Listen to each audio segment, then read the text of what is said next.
there is anything positive at all about the horrifying images of the ongoing genocide in Gaza, it is that the world has finally woken up to the shocking realization that behind the smokescreen of a free and democratic homeland for quote-unquote God's chosen people, Israel is in reality a classic colonial settler state with an apartheid system borrowed wholesale from the former white minority regime in South Africa.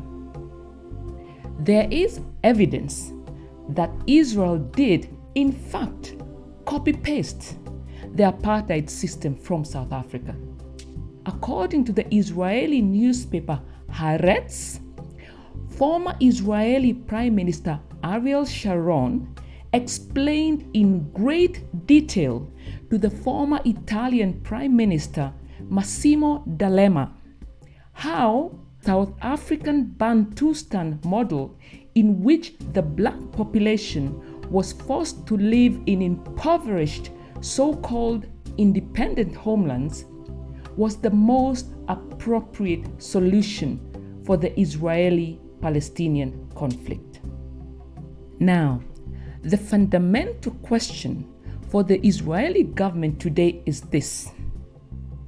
Given that the apartheid regime in South Africa finally dismantled its apartheid system that you borrowed so heavily from after accepting that it was simply unsustainable, when will you gain the courage to dismantle yours? A further key question is this.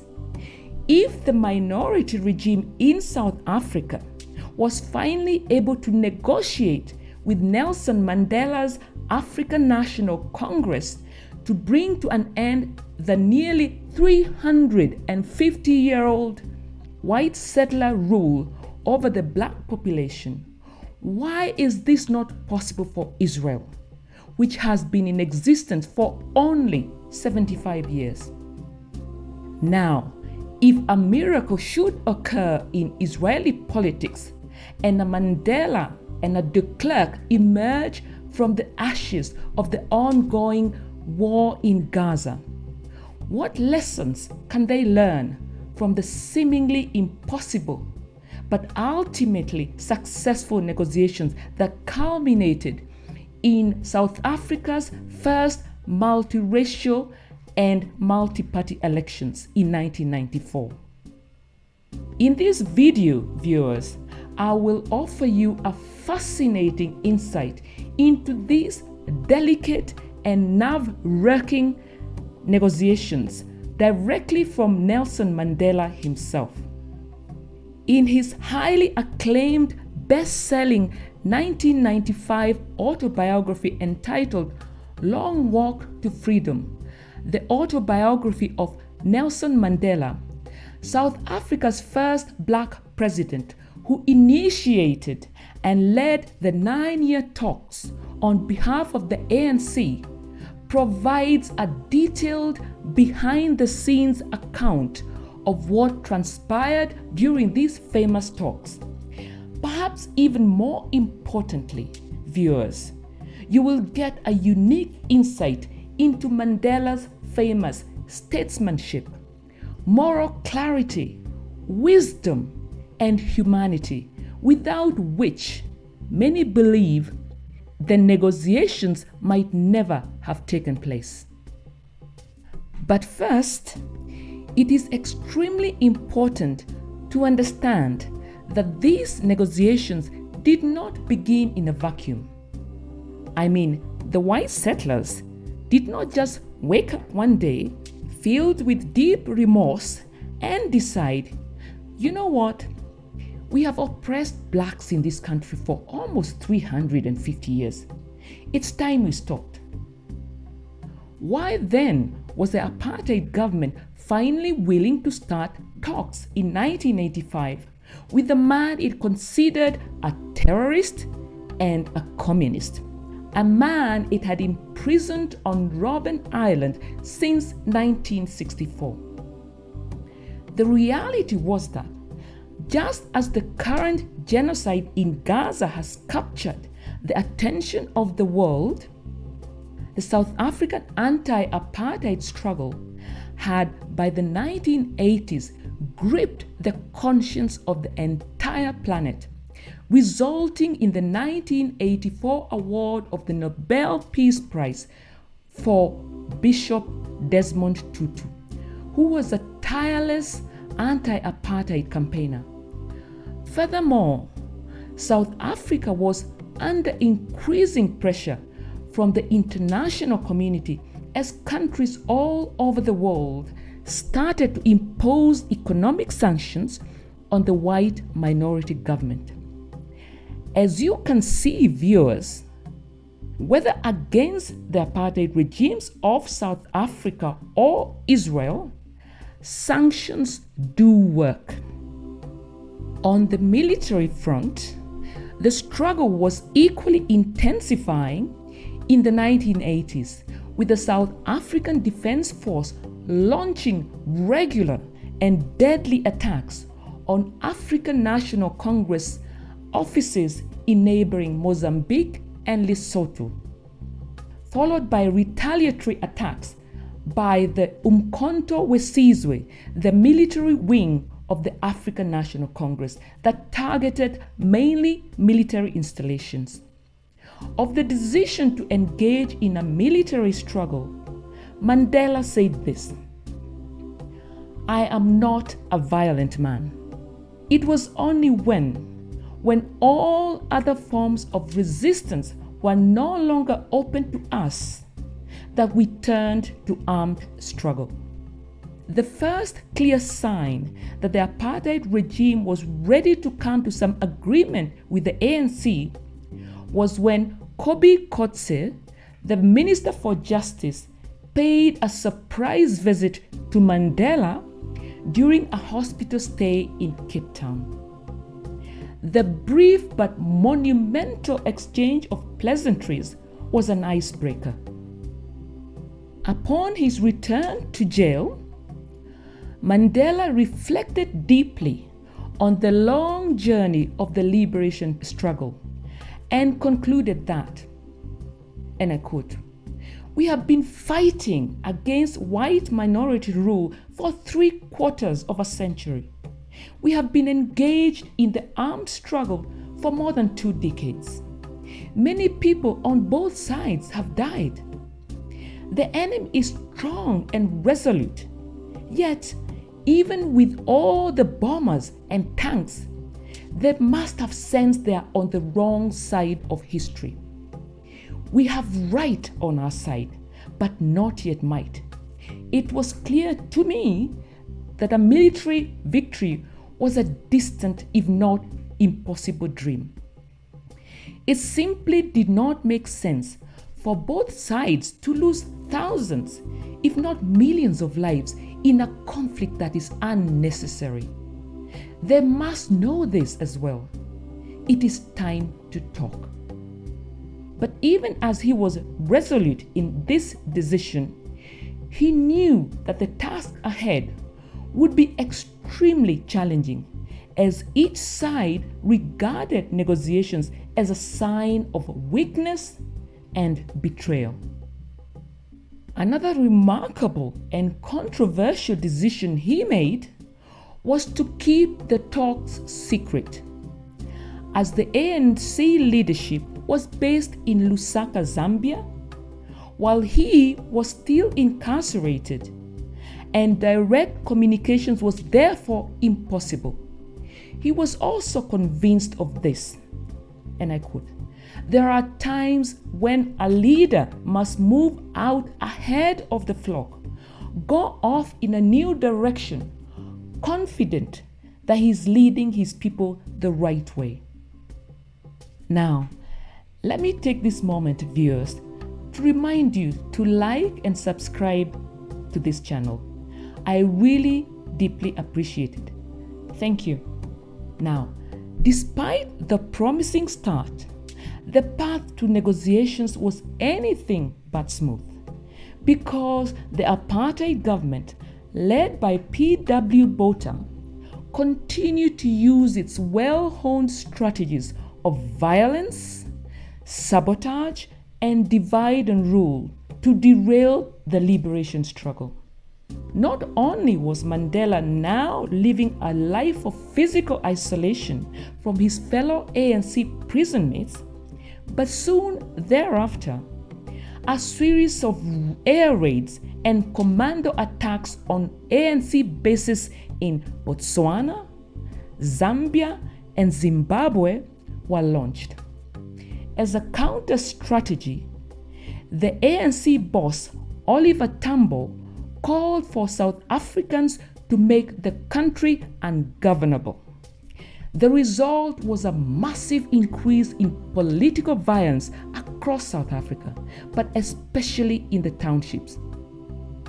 The government's response was to impose a state of emergency in June 1986.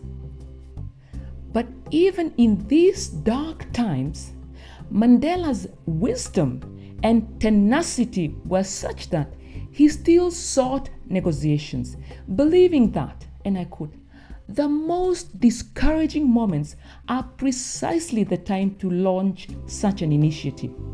At such times, people are searching for a way out of their dilemma." When he did finally sit down for a lengthy conversation with Coetzee, Mandela was gratified because the discussion went to the heart of the issues dividing the two sides.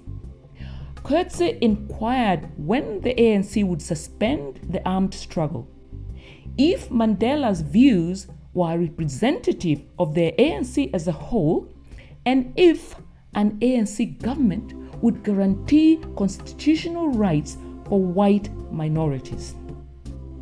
Mandela was clear that at the very minimum, South Africa should be a unitary state without homelands, with regular non-racial elections, and one person, one vote.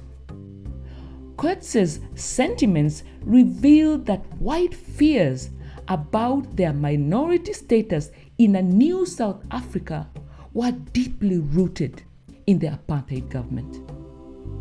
Once again, Mandela's hopes about further talks were diminished following weeks and months of silence.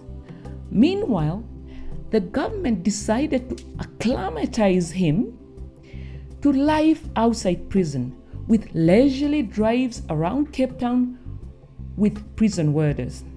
Not surprisingly, no one recognized him after a quarter of a century. In the wealthy white neighborhoods, he saw the extraordinary wealth and ease that whites enjoyed. Though the country was in upheaval and the townships were on the brink of open warfare, white life went on placidly and undisturbed. Their lives were unaffected. In 1987, the talks with Coetzee resumed, followed by the first key proposal by the government, which was the appointment of a committee comprised of senior government officials to engage in private talks with Mandela. In spite of some misgivings about the inclusion of Dr. Neil Bernard, the then head of the National Intelligence Service, Mandela accepted the proposal. Remarkably, his faith in his own abilities to negotiate was such that he was unbothered by the fact that he was heavily outnumbered in the negotiating committee. It was only himself versus a team of 4. Not surprisingly, Oliver Tambo in Zambia soon got wind of this goings-on and through a smuggled message asked him bluntly, and I quote, "So, Comrade Mandela, I hear you're having secret negotiations with the government." Fearing being branded a traitor by the ANC, Mandela quickly clarified that the only issue he was discussing in the Coetzee Committee was about setting up a meeting between the National Executive Committee of the ANC and the South African government. With the talks now solidly back on track, the team focused on the critical issues of the armed struggle, the ANC's relationship with the Communist Party, black majority rule, and racial reconciliation. It soon became apparent that the government officials' greatest concern was the armed struggle, which they termed as criminal behavior. They insisted that the ANC first renounce violence before the government could accept negotiations. But Mandela argued that the state was responsible for the violence and that, and I quote, "it is always the oppressor, not the oppressed, who dictates the form of the struggle. If the oppressor uses violence, the oppressed have no alternative but respond violently." A rather amusing scenario soon emerged, with the 4 senior government officials now seeking Mandela's wise counsel on how to inform their white supporters about the talks, given that the government had repeatedly stated that it would never negotiate with terrorists.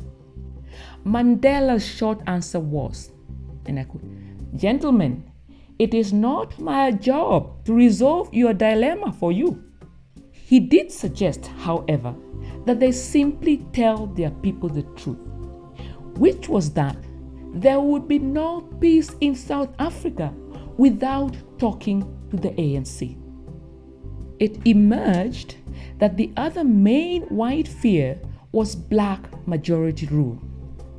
Mandela countered by citing the preamble of the ANC's 1955 Freedom Charter, which states that, and I quote, "South Africa belongs to all who live in it, black and white." He reassured them that whites too were African, and that in the new South Africa, the black majority would need the white minority. In spite of the progress being made in the talks, South Africa was in flames. International pressure was mounting on the white minority government. Foreign companies were leaving the country, and the American Congress had passed a comprehensive sanctions bill against the apartheid regime. In spite of its increasing international isolation, the apartheid government's popularity amongst the white voters in South Africa was overwhelming, as demonstrated by the white general elections of 1987. In response to this, Oliver Tambo declared that the armed struggle would intensify until the government was ready to negotiate the end of apartheid. Amidst all the multiple crises, Mandela was nevertheless optimistic when he was informed that President Botha was ready to meet him by the end of August 1988. Again, that did not happen, and instead, he was transferred to a cottage by himself at Victor Prester Prison in Cape Town. The talks did continue, but they faced the same hurdles as before, because the government was still demanding that, as a precondition for negotiations, the ANC should renounce violence, cut ties with the South African Communist Party, and abandon its call for majority rule. Mandela continued to reject these demands, insisting that they were merely a demonstration that the government was simply not ready to share political power with blacks. He argued that, and I quote, "majority rule and internal peace are like the two sides of a single coin, and white South Africa simply had to accept that there will never be peace and stability in this country until this principle is fully applied. He then proceeded to offer an initial framework for negotiations in which two key political issues would have to be reconciled. These were the ANC demand for a majority rule in a unitary state and the demand by the white minority for constitutional guarantees that black majority rule would not result in their domination. Following yet another inordinate delay, unforeseen events occurred which dramatically changed the trajectory of the talks and of South Africa's destiny within a relatively short period. In January 1989, P.W. Botha suffered a stroke, followed a month later by his resignation as the head of the Apartheid National Party. As the political crisis worsened with the defiance campaign of civil disobedience, Oliver Tambo held talks with the British, the Soviet, and American governments. Of crucial importance was the recognition by the American government that the ANC was an indispensable actor in any political solution in South Africa. Mandela did finally meet Botha in July, but by then the winds of change were already sweeping him aside. For soon thereafter, he suddenly announced his resignation as state president, while bitterly accusing his cabinet members of betrayal and playing into the hands of the ANC. This turn of events shows us that all the careful crafted political maneuvering can easily be swept aside by external forces beyond our control. This was a sobering lesson for P.W. Botha, and one that the Netanyahu government can learn from. Will Israel remain stuck in its old Zionist worldview, only to be forced to conform to the spirit of the times? In the next and dramatic phase of negotiations under the reformist President F.W. de Klerk, the apartheid system was finally dismantled, leading to South Africa's first democratic elections in 1994. For a unique insight into that nerve-wracking but awe-inspiring phase of negotiations, please watch episode 2 of this exciting series. Viewers, I am sure that you can appreciate the amount of time and research involved in producing these types of videos that provide lessons from history that we can all learn from.